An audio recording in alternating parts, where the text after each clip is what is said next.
Hello everyone, welcome back to the channel. In this video, I'm going to talk about townhouses in the city of Toronto. If you're someone who have outgrown from their condo and if you're looking for a bigger space, then this video is for you.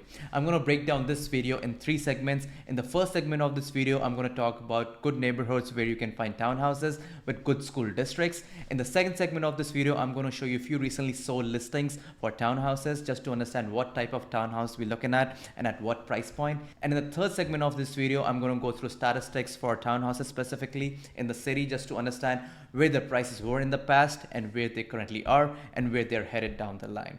And if you have any questions about real estate, then please feel free to book a call with me as per your convenient time by clicking on the Calendly link mentioned in the description below. And if you want to stay up to date for Toronto real estate market, then please hit that subscribe button. Now let's get right into it. So I'll be focusing on residential areas which are close to downtown Toronto or close to the core of the city. So I will be starting with CO1, which is central Toronto, which is south of Bloor Street to east of Dufferin Street to west of Yonge Street to north of Lake Ontario.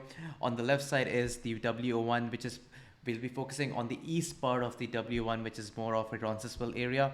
And on the east end, we'll be going towards EO1, which is east of DVP. So in the northwest part of CO1, which is basically this area, this is where you can find cluster of freehold properties, and on the southeast part of the CO1, this is where you will find condo towers and office towers. I will quickly show you land use map of city of Toronto just to understand how different types of properties are distributed in the city. So here we go. So if you see the yellow part, this basically consists of freehold properties which are detached, semi-detached and townhouses, and the red and orange part is basically the condo towers and office towers and mixed use properties. So now let's get back to the map where I will highlight you the good neighborhoods where you are able to find decent townhouses. Here we are. So Trinity Bellwood is a good neighborhood. Palmerston Little Italy is a very good neighborhood. It's actually one of my favorite neighborhoods. Dufferin Grove, Little Portugal, Niagara, all these neighborhoods on the west part of CO1 are good neighborhoods, and you're able to find freehold properties in these neighborhoods. And if you go to W01, Roncesvalles, South Parkdale are very nice neighborhoods. And on the east side, primarily more of EO1 is pretty good neighborhood. Now let's go ahead and check out good schools in these neighborhoods. So here we go. So I'm using this website called Compare School Rankings, actually backed by Fraser Institute. It's pretty reliable, and they have got different tools where you can find good schools in the area and you can compare them amongst each other. So in this case, I've put a filter where the school ranking has to be at least 7 and above out of 10. So in the west end, you can see there are about 3 good schools which ranking is at least 7 and above. And if you go on the east end again, there are about like a couple of schools which are good secondary schools. And now let's check out what's happening with the elementary schools. So there are a bunch of elementary schools you can find on the west end, which is the CO1 and W01. And let's check out what's happening on the east end. And again, on the east end, again, you can find good elementary schools. So I've quickly prepared list of schools for your quick reference. So let me show that to you. So these are the list of schools for elementary and secondary schools in CO1, W01 and EO1 area. So now let's go ahead and check out few townhouse listings which were recently sold in the area. This will help us to understand what type of townhouses we're looking at and at what price point. So let's start with this listing at 3 Gwen Avenue. I'll quickly show you on the map where exactly it is.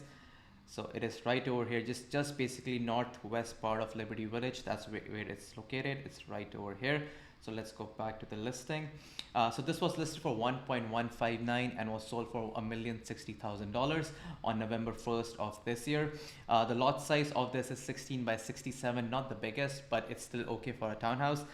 This did not have a finished basement, and this property is 100 plus years old. So in the city, we do come across many freehold properties which are this old. So I'm not surprised with the age of this property.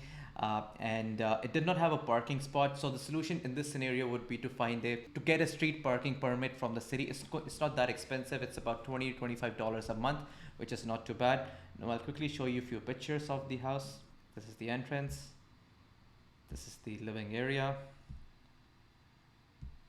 It's dining. Good space though, to be honest.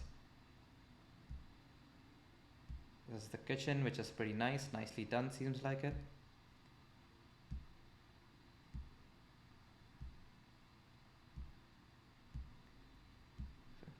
This is the second bedroom, right over here.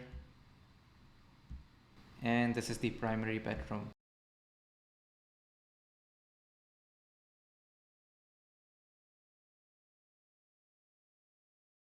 And this is the backyard. Not too bad for a townhouse, to be honest. And this is how the house looks like from the outside. Pretty sweet. Now let's check out the next listing.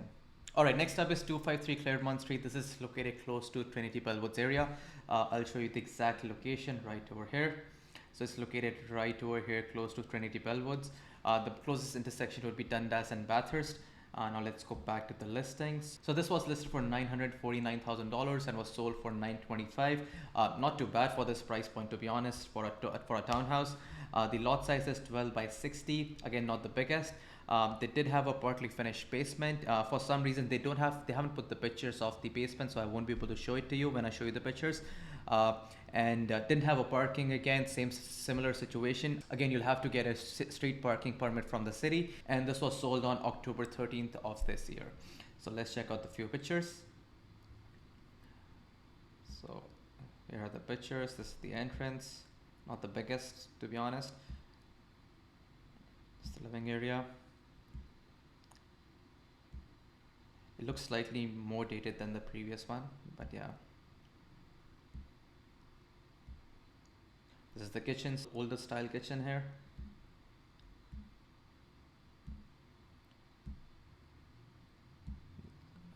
There's a small study room or an office space.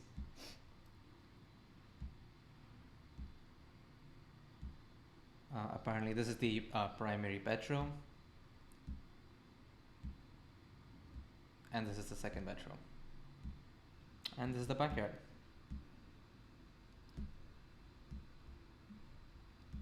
And that's pretty much. Alright, so next listing is in the East End, is 1584 Dundas Street East. This is located in South Riverdale in EO1 area code. So this was listed for $899 and was sold for $999. So this doesn't mean that it's sold for over asking. I mean, on paper it looks like that it's sold for over asking, but this was underlisted and had an offer date just to create more traction. On purpose, it was underlisted. So they had an offer date and it's sold on offer date for $999. So the location is right over here next to the Greenwood Park. Pretty good, pretty solid location. And let's go back to the listing. So had a finished full basement, had a 2-bed 2-bath. 16 by 75 is the lot size, which is not that bad. Again, similar situation for the parking. That doesn't have a parking, but you have to get a street parking permit, and I will show you a few pictures of this listing. So here you go. This is the front of the house. This is the living area. Pretty nicely done.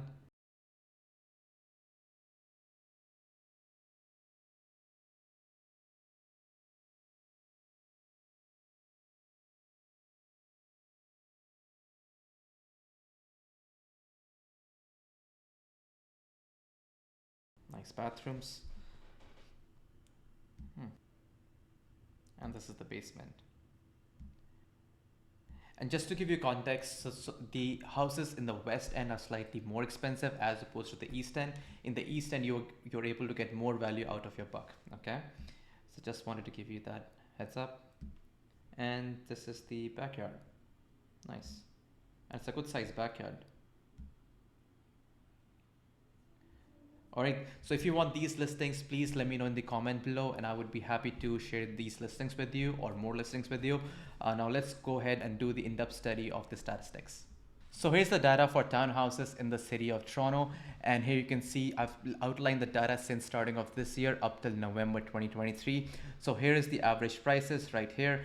Here are the number of sales for respective months, and here are the active listings, and here's the month of inventory. In my opinion, this is the most important metric to understand what type of market we are exactly in. If the month of inventory is between 1 to 3 months, we are in a seller's market. And if the month of inventory is between 3 to 6 months, we are in a balanced market. And if the month of inventory is beyond 6 months, then we are in a buyer's market. So you can see here, since the starting of this year for townhouses, we have been in a seller's market. And in the month of October and November, we have started to shift towards the balanced market. And you can see the average prices in the month of January, they were about 1.3 million. And in the month of June and July, after the multiple interest rate hikes, the prices did drop down. And in the fall period during the month of October, we did notice a slight upward pressure on the prices. On the chart, you can see the prices did go up back to 1.3 million. I think so there were a couple of outliers which pushed the prices off the charts.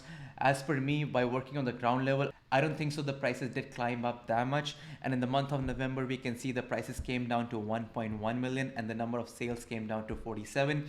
So going forward in the month of December, I think so the prices are going to hover around this price point, just like November, because traditionally in the month of November and December, due to holiday seasons, there are not many transactions that happen. The number of sales and the average prices tend to remain low. So the question is now, what happens next year? To be honest, it depends on many variables. First one being that it depends what Bank of Canada decides to do with the rate of interest. Personally, in my opinion, I think Bank of Canada is done with increasing our rate of interest. I think so they will slowly start decreasing the rate of interest by mid next year. To be honest, it all depends, but that's what I feel.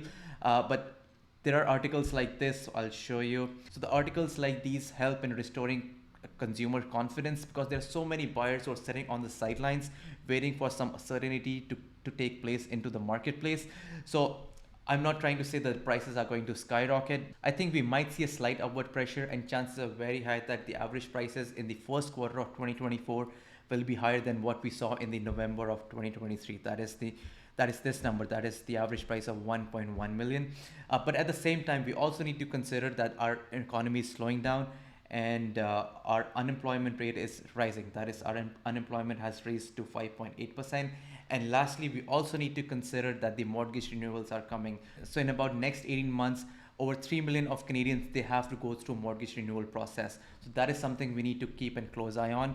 So that's pretty much for today. I hope I gave you some value. And if I did, then I request you to please subscribe to this channel. That will really help me and it'll make my day. Thank you so much, and see you in the next video.